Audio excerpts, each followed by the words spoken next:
దోచుకున్న డబ్బు దాచుకునే అందుకే చంద్రబాబు విదేశీ పర్యటనకు వెళ్లారని మంత్రి జోగి రమేష్ ఆరోపించారు. బాబు నల్లధనం తీసుకెళ్లి ఎక్కడైనా దాచుకుని వచ్చారేమో అని విమర్శించారు.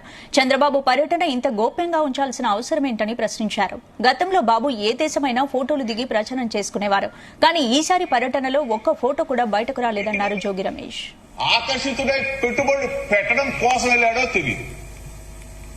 నల్లధనం మొత్తం కూడా తీసుకెళ్లి ఎక్కడన్నా ఏ దేశంలో పెట్టాడో అది తెలియదు. దోచుకున్న డబ్బంతా తీసుకెళ్లి ఏ దేశంలో ఉన్నా దాచాడో అది తెలియదు. ఈ పరిస్థితుల్లో హైదరాబాద్ నుంచి బయలుదేరాడు. శంషాబాద్ లో అక్కడ ఇమిగ్రేషన్ అధికారులు ఇతను స్కాముల్లో ఉన్నాడు. ఇక స్కిల్ డెవలప్మెంట్ స్కామ్ లో ఉన్నాడు.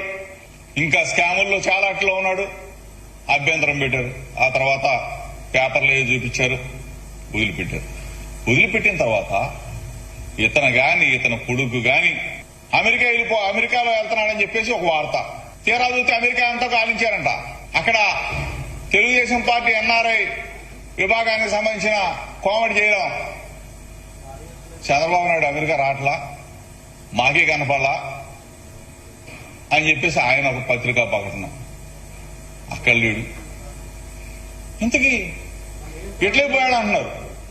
ఎట్లా చంద్రబాబు నాయుడు ఏ దేశం వెళ్ళినా చంద్రబాబు నాయుడు చేసేది ఏంటంటే ముందు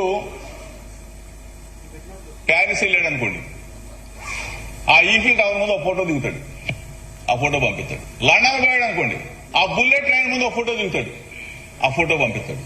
చంద్రబాబు నాయుడికి ఇంత మీడియా అంటే ప్రచార పిచ్చి ఉన్న చంద్రబాబు నాయుడు ఈఫిల్ టవర్ తీసుకొచ్చి ఆంధ్రప్రదేశ్ లో కడతానంటాడు. ట్విన్ టవర్స్ తీసుకొచ్చి ఆంధ్రప్రదేశ్ లో కడతానంటాడు. అండమాన్ పోతే అండమాన్ లో ఉన్న సముద్రం తీసుకొచ్చి ఆంధ్రప్రదేశ్ లో నిర్మించేస్తానంటాడు. ఇంత పిచ్చున్న చంద్రబాబు నాయుడు